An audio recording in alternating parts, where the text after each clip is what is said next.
Buenas, muchas bendiciones del Señor para todos y todas en este momento. Estamos en el mes de la Biblia y hoy vamos a hablar sobre este sagrado y maravilloso libro, la Biblia. El apóstol San Pablo, al hablar de las escrituras del Antiguo Testamento, las definió como inspiradas por Dios. Él dijo, toda la escritura es inspirada por Dios. El apóstol San Pedro, al hablar de la Biblia, igual que Pablo, dice que nunca la profecía fue traída por voluntad humana. Y dice, sino que los santos hombres de Dios hablaron siendo inspirados por el Espíritu Santo. Ambos escritores del Nuevo Testamento atribuyen un origen divino a estas escrituras.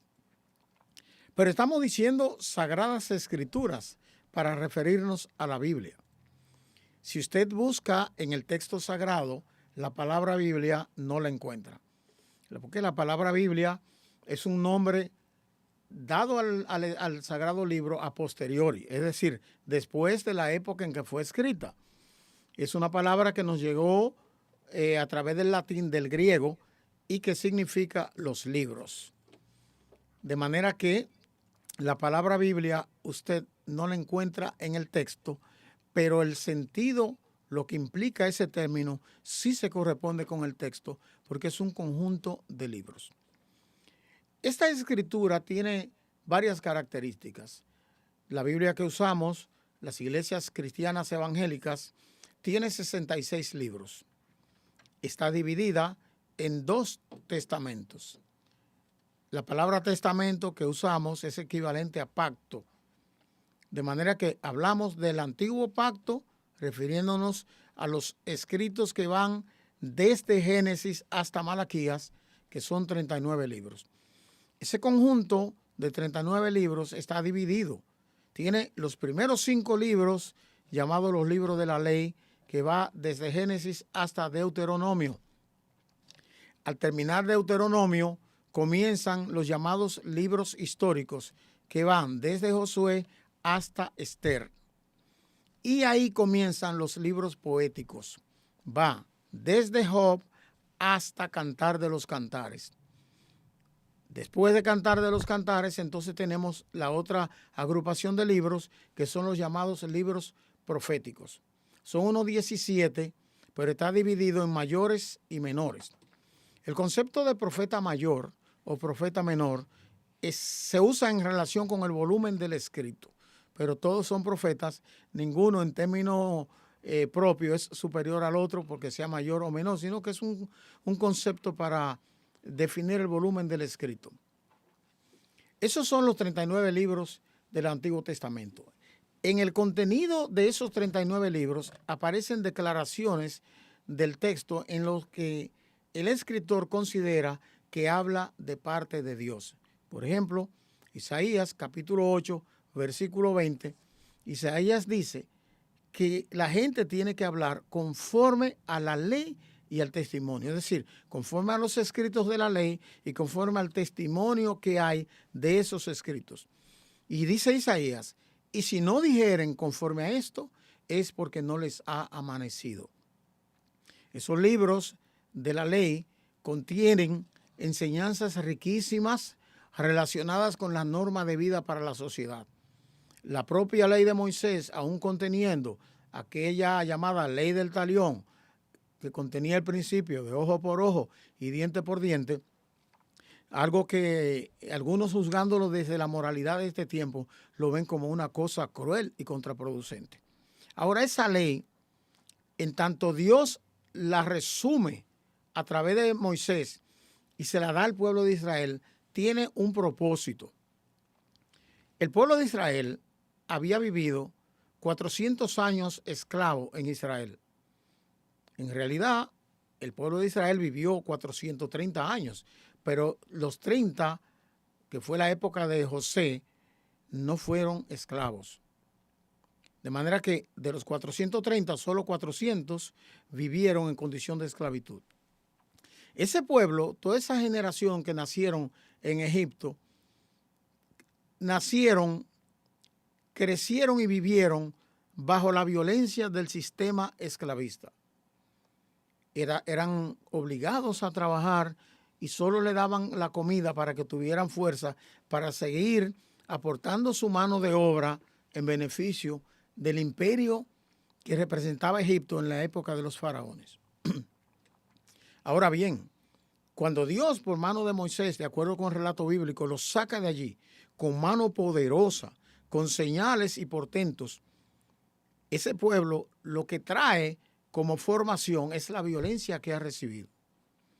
De manera que Dios establece una regla dura, ojo por ojo y diente por diente, como principio para normar la conducta. Porque si a ese pueblo no se le pone un muro de contención de ese tipo, la violencia iba a ser la conducta normal diaria de una nación que lo que había aprendido era violencia. Iban a refractar lo que habían recibido. Entonces, Dios le dice, mira, si tú le rompes un ojo a tu prójimo, tú vas a pagar con un ojo de los tuyos. Si le rompes un diente, pagas con un diente de los tuyos. Si le rompes un hueso, pagas con un hueso de los tuyos. Entonces, esa ley conduce al amor al prójimo, es decir, conduce a la valoración de lo del prójimo, valorando lo mío. Yo no quiero que me rompan un ojo. Entonces, la palabra establece que si le rompes el ojo, pagas con un ojo. Pues como tú no quieres quedar con un solo ojo, no pone al otro en la condición de quedar con uno solo. De manera que ese principio no persigue promover la violencia, sino restringir la violencia. Fíjense qué maravilla. En esa parte del Antiguo Testamento, usted haya valores como la norma de que una persona no se casara con un pariente cercano, el respeto a los padres, el respeto a los mayores, el principio de la honestidad. Ahí es que aparece el principio de que si tú te encuentras un animal y aparece el dueño, se lo devuelva. Son normas de alto nivel. La Biblia es un libro maravilloso. Bueno, pero contiene relatos de guerra, sí, tiene relatos de guerra, porque es el testimonio de la manera como ese pueblo originalmente afrontó su origen y su proceso hacia la posesión de la tierra. Cuando llegamos a los libros históricos, el relato asume varias características. Con Josué, la entrada a la tierra prometida y la repartición de la tierra prometida. Ya en los primeros 5 libros llamados Pentateuco, es decir, Penta es 5 y Teuco es libro, los primeros 5 libros, llamados también la ley, que son los libros de Moisés, ahí ya se había establecido una serie de principios que Israel tenía que guardar con relación al medio ambiente, con relación a la salud. Las normas sobre qué comer y qué no comer perseguían cuidar la salud. Ustedes saben que la salud comienza por la cocina y que lo que nos enferma o nos sana es lo que comemos. Entonces Dios establece normas, por ejemplo, cuando habla de animales inmundos, animales impuros, en una etapa en la que no se conocían los medios terapéuticos de hoy, esa era una forma de cuidar la salud. Por ejemplo, cuando habla sobre la mujer en la condición posparto o durante el periodo menstrual, perseguía también establecer normas de higiene que no se conocían en ese tiempo. Observe que la época en la que se ponen estas normas es sumamente primitiva y ya se nota el principio de Dios de proponer el cuidado adecuado. Ahora, en estos libros históricos que comienzan a partir de Josué, se narra el altibajo del pueblo de Israel.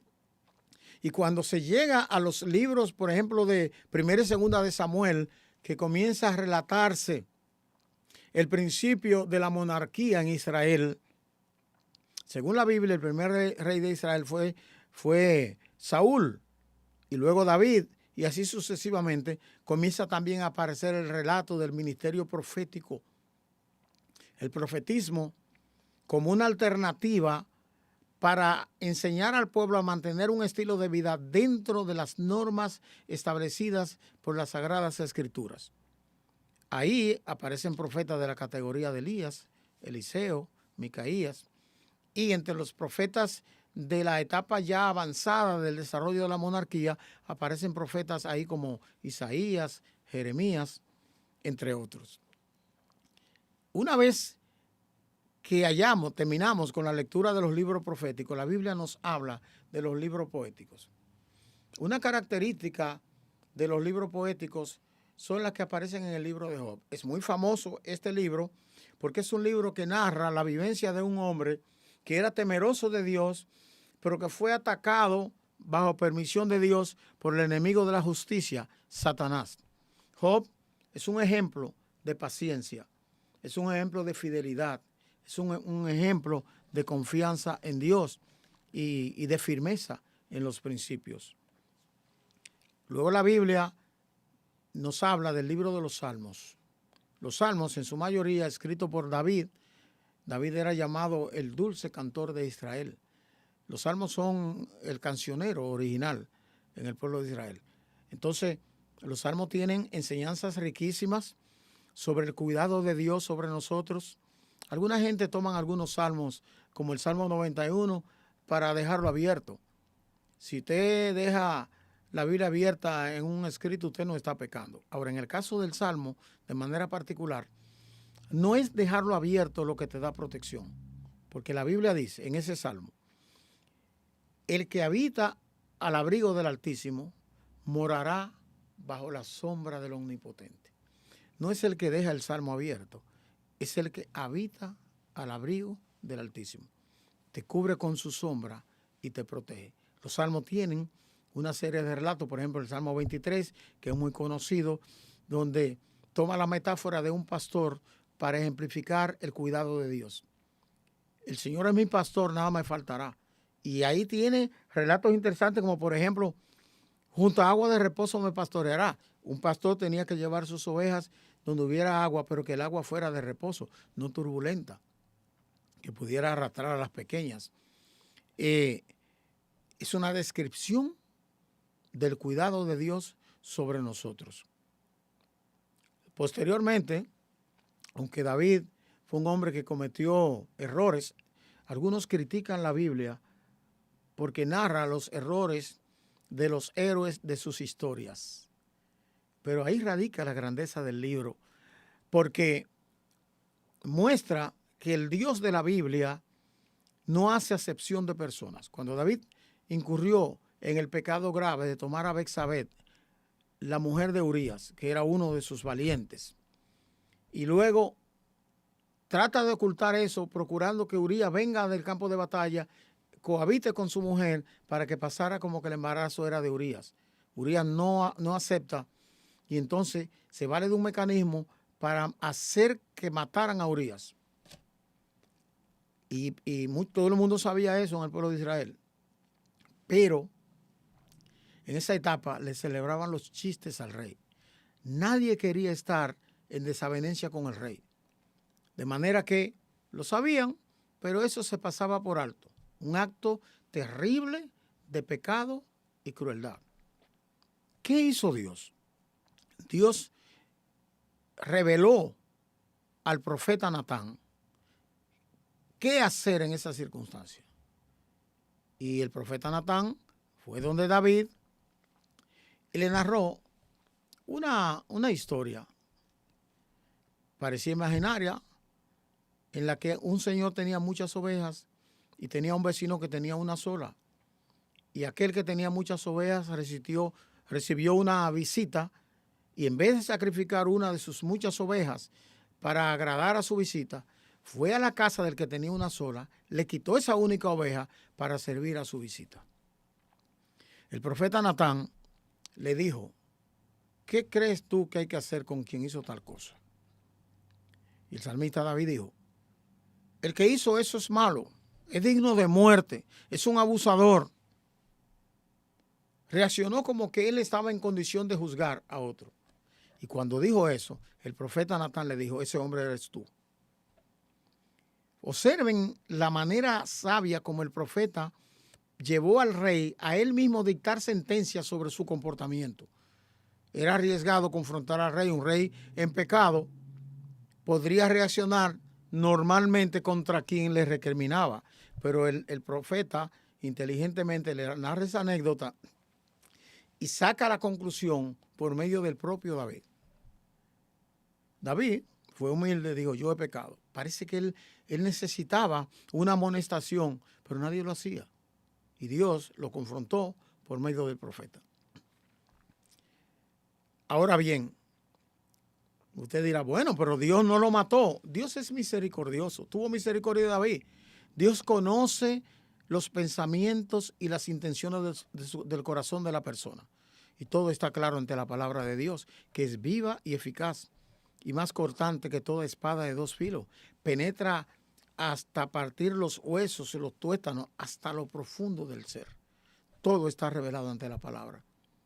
Y de ahí David escribió el Salmo 51, que es una expresión de su contrición por el pecado, su dolor por haber pecado, su arrepentimiento. El Salmo 51 expresa que David realmente se arrepintió de lo que hizo. Usted dirá, bueno, pero con arrepentirse no resucitó a Urías. No, ojalá que nadie cometiera falta nunca. Pero ojalá que si alguien la comete, reconozca que está mal lo que hizo y se arrepienta. Y saben ustedes una cosa, que según las Sagradas Escrituras, el que se arrepiente siempre alcanza misericordia. Una vez que salimos entonces del libro de los Salmos, pasamos a mirar los libros escritos por Salomón. Ahí aparecen 3. Y son una maravilla, por ejemplo, el libro de los Proverbios, que es una colección de dichos populares que él resume y nos lo pone en este sagrado libro, de manera que usted lee los proverbios y haya consejos sabios para los jóvenes, para las parejas, para los adultos, en todas las áreas de la vida. Y luego aparece el libro de Eclesiastés, que es un libro importante. Tiene textos que son muy, muy conocidos, como el que dice que todo tiene su tiempo. O como aquel en el que aconseja a los jóvenes, acuérdate de tu Creador en los días de tu juventud, antes que vengan los días malos y los años en los cuales diga, no tengo en ello contentamiento. Ustedes pueden ver que la Biblia es una maravilla. ¿Qué dice el salmista David? El apóstol San Pablo, en la carta a Timoteo, en la segunda carta a Timoteo, capítulo 3, desde el versículo 15 hasta el 17. Él dice en el 16,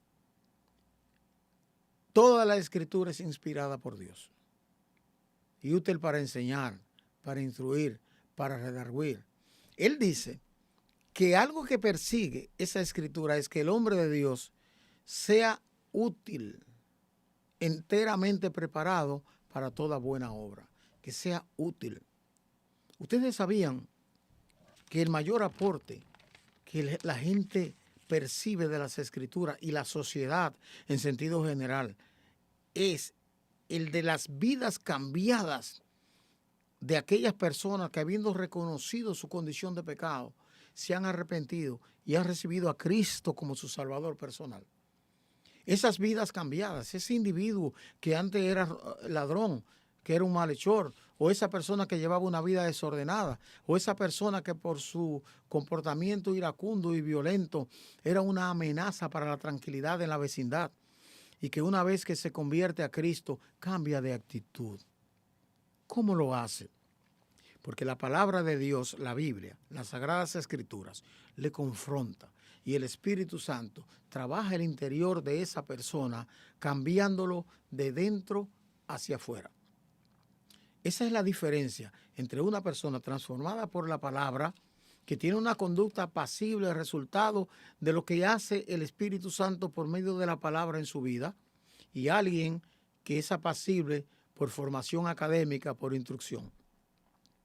Una persona que no tiene un cambio interior, es decir, que el comportamiento cambiado que exhibe no es producto del cambio que va de dentro hacia afuera, esa persona que tiene un cambio pero no es así, es una bomba de tiempo.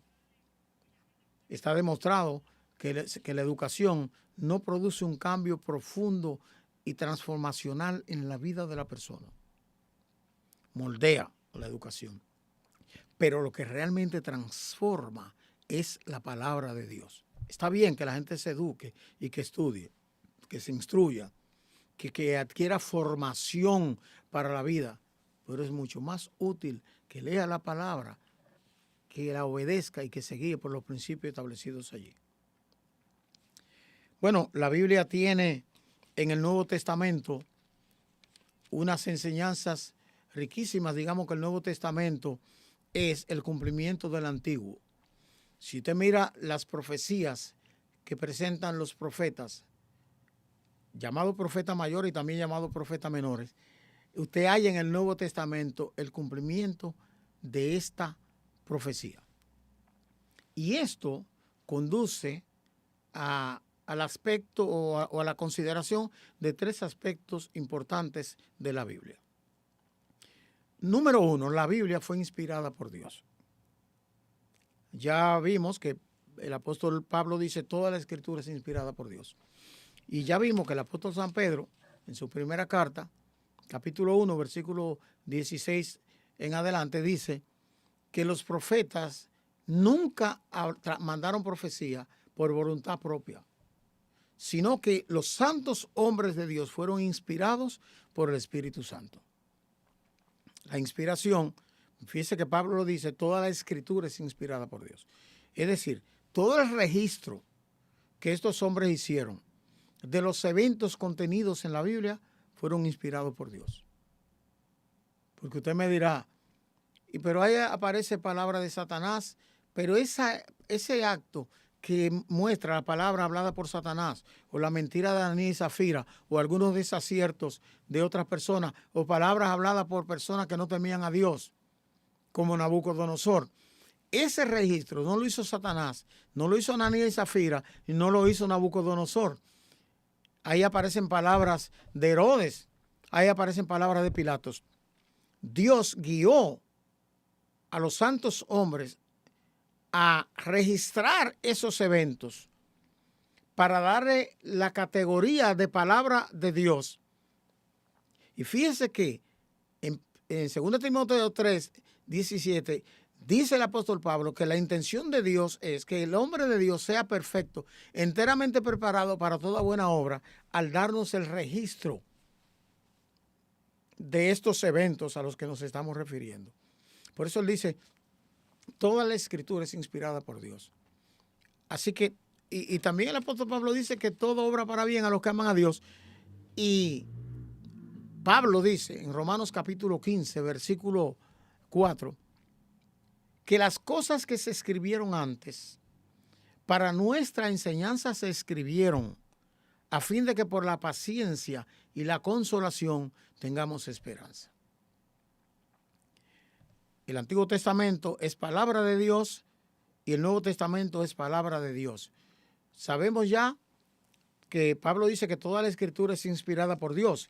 Y hallamos que el apóstol San Pedro, al hablar de los escritos de Pablo, dice que el apóstol Pablo, según la sabiduría que le ha sido dada, ha hablado de la gracia y la misericordia de Dios. Y él dice que algunos indoctos tuercen esa escritura de Pablo, como también las otras escrituras. Es decir, que según el apóstol San Pedro, las escrituras de Pablo están al nivel de las otras escrituras.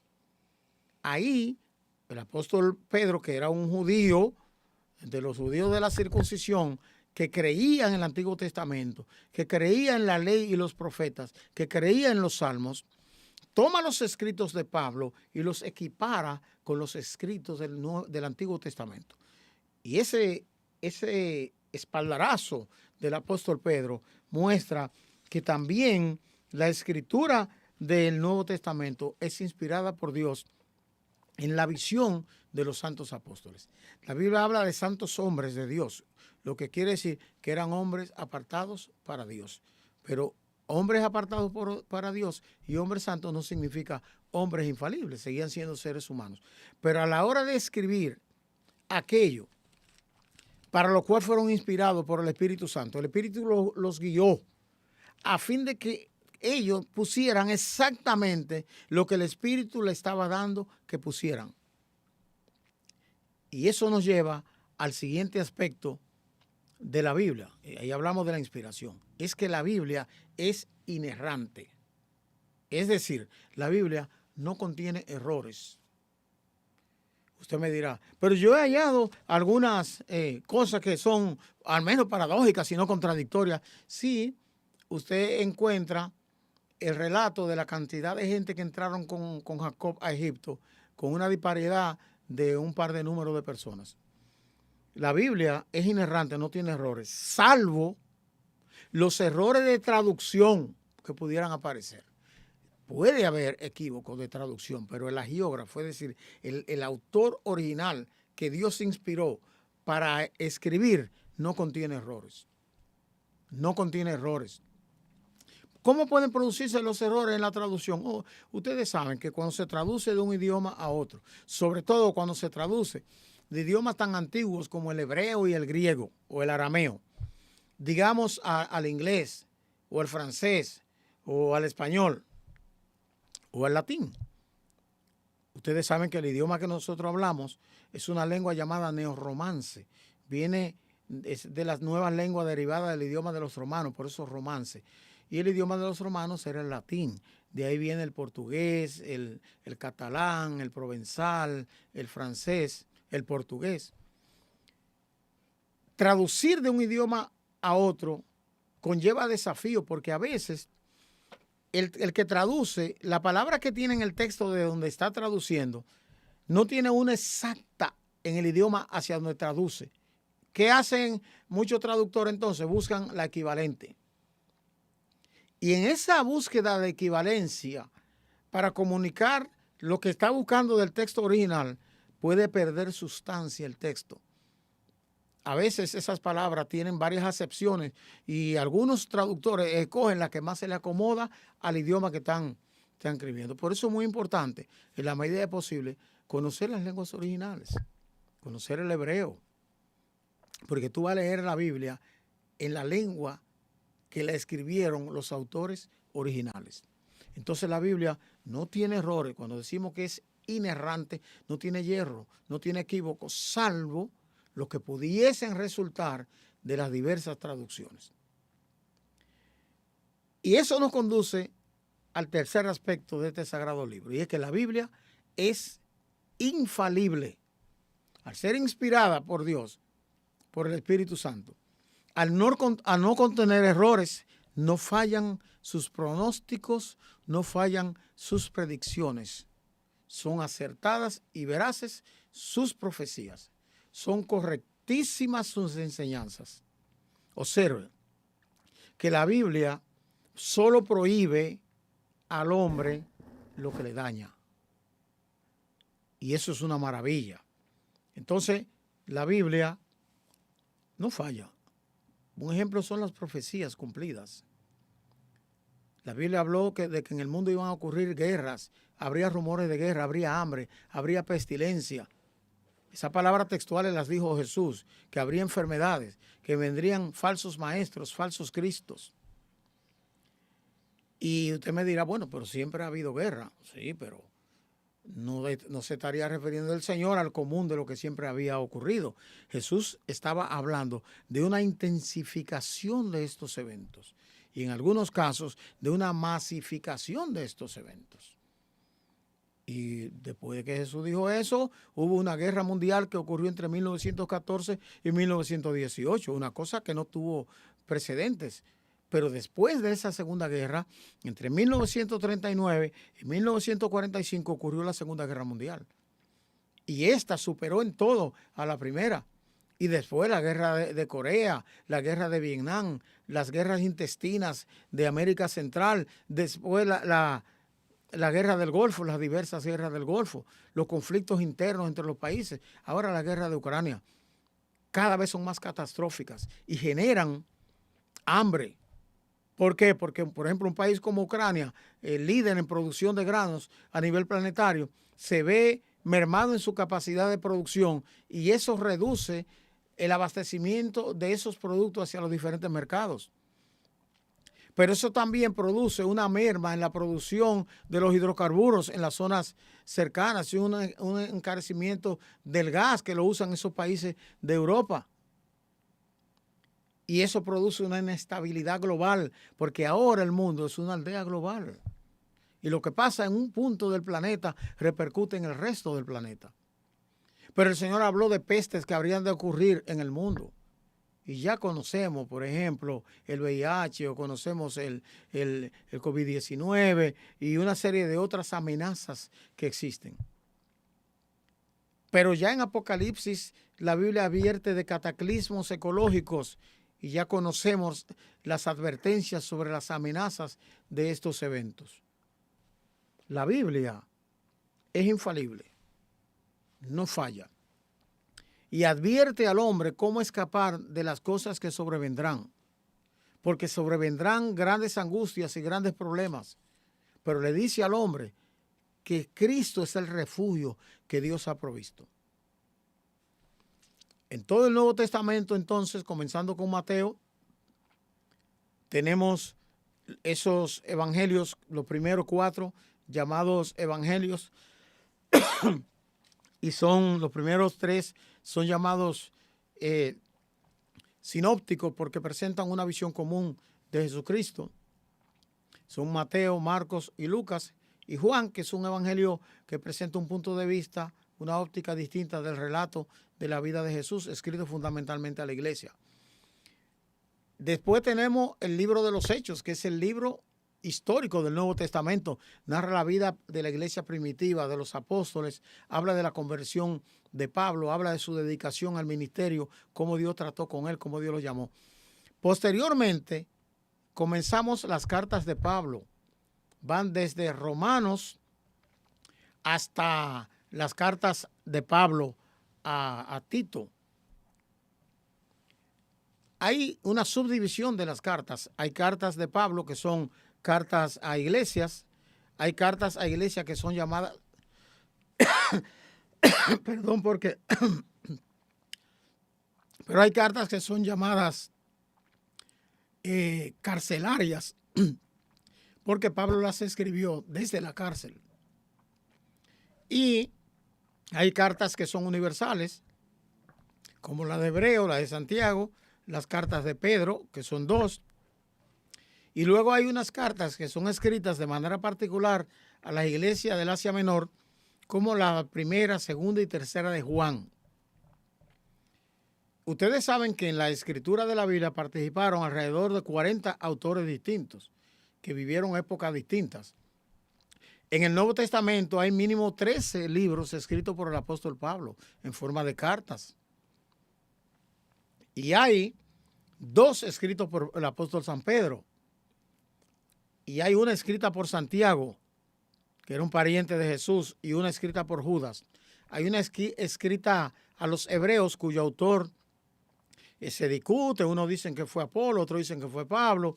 Pero el libro está ahí con enseñanzas maravillosas y autoritarias conforme a los demás libros del Nuevo Testamento. Y tenemos el libro de Apocalipsis, que es el libro profético del Nuevo Testamento.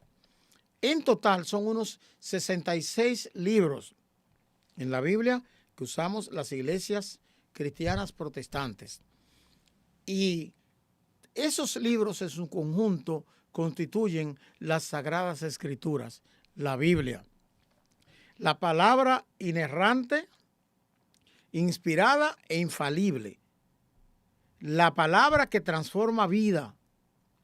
La Biblia enseña cómo deben ser los esposos con su esposa y la esposa con el esposo. La Biblia explica cómo debe ser el patrón con el trabajador, cómo debe ser el trabajador con el patrón. La Biblia dice cómo debe ser el gobernante con el gobernado. La Biblia dice cómo debe ser el gobernado con el gobernante. La Biblia enseña cómo deben ser los padres con los hijos y cómo deben ser los hijos con los padres. Es una maravilla.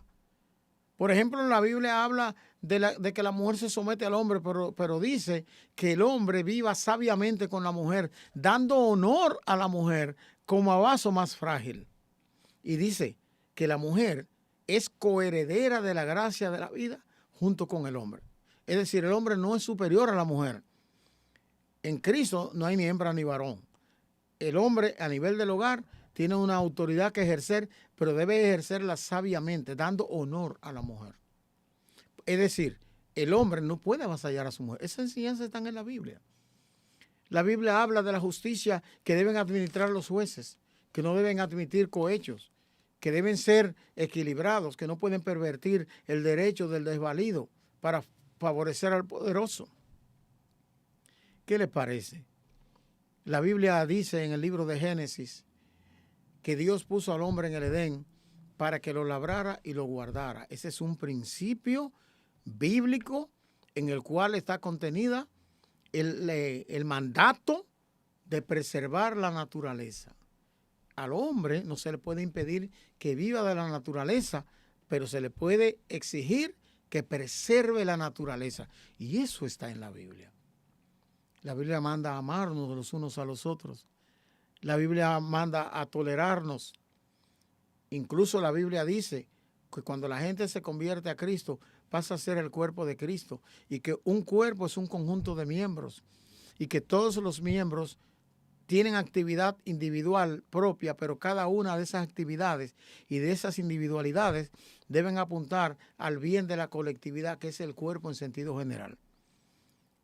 Es una maravilla. Piense usted, ¿cómo sería el hogar si la familia se guía por la Biblia? ¿Cómo sería la sociedad si la gente nos guiamos por la Biblia? Fue sabio de Dios el hacer que su palabra, que su voluntad, que sus mandamientos nos fueran legados de forma escrita. ¿Sabía usted que la Biblia fue el primer libro impreso una vez que se descubrió la imprenta? ¿Sabía usted que es el libro más impreso del planeta y el más leído? Traducido a inmensidad de idiomas, que ha sido atacada, perseguida y respetada, pero siempre ha salido victoriosa. Han pasado por el planeta cantidad de personas sabias que se han centrado en exponer su conocimiento y su sabiduría de manera inexplicable, dedicada a tratar de menoscabar la autoridad de la Biblia. Pero ellos han pasado y la Biblia sigue transformando vidas y siguen ahí perennes sus ricas y hermosas enseñanzas. Permanecerá para siempre. El cielo y la tierra pasarán, dice Jesús, pero mis palabras no pasarán. Es viva y eficaz la Biblia, y más cortante que toda espada de dos filos. Y lo que hace es que penetra hasta lo profundo del interior de la persona y discierne los pensamientos y las intenciones del corazón. Lea la Biblia, léala. Haga como hacen algunos, que no se centran en principio en obedecerlas, pero valoran sus ricas enseñanzas y la leen. Cuando comiences a leerla, vas a aprender en ella que hay que servir a Dios, que hay que arrepentirse de los pecados. Va a aprender que hay que hacer el bien. Va a aprender que Dios es poderoso, protector, proveedor, que Dios bendice a los que hacen el bien. Vas a aprender que hacer lo bueno es correcto, aunque no hubiese una gloria que ganar. Al leerla vas a aprender que es negativo hacer lo malo, aunque no hubiera un infierno del cual escapar. Que lo que la Biblia enseña y vivirlo va más allá de cualquiera de esas cosas. Al leerla vas a aprender que hay promesas preciosas y maravillosas que Dios tiene para ti cuando practicas su palabra. Vas a aprender que hay que tener fe en Dios y que hay que confiar en Él y que hay que poner en sus manos todas las cosas, todos los momentos, todas las situaciones, no importa cuán difíciles se vean. Cuando lea la Biblia, va a aprender que la oración te conduce y que ella enseña que por nada nos angustiemos, sino que traigamos todo delante de Dios en toda oración y ruego con acción de gracia. Y vas a aprender que cuando hagas eso, la paz de Dios, que sobrepasa todo entendimiento, va a guardar tu pensamiento y tu corazón. Te va a guardar del desequilibrio mental, del desasosiego por la angustia de creerte incapaz de solucionar cosas. y va a guardar tu corazón en salud, porque va a estar tranquilo, con una paz que sobrepasa todo entendimiento, porque Dios hace eso en la vida de los que se refugian en Él. Cuando leas la Biblia, vas a descubrir que Dios está contigo y que quiere tu bien. Recuerda, toda la Escritura es inspirada por Dios y nunca la profecía fue traída por voluntad humana, sino que los santos hombres de Dios hablaron siendo inspirados por el Espíritu Santo. Dios te bendiga, Dios te guarde.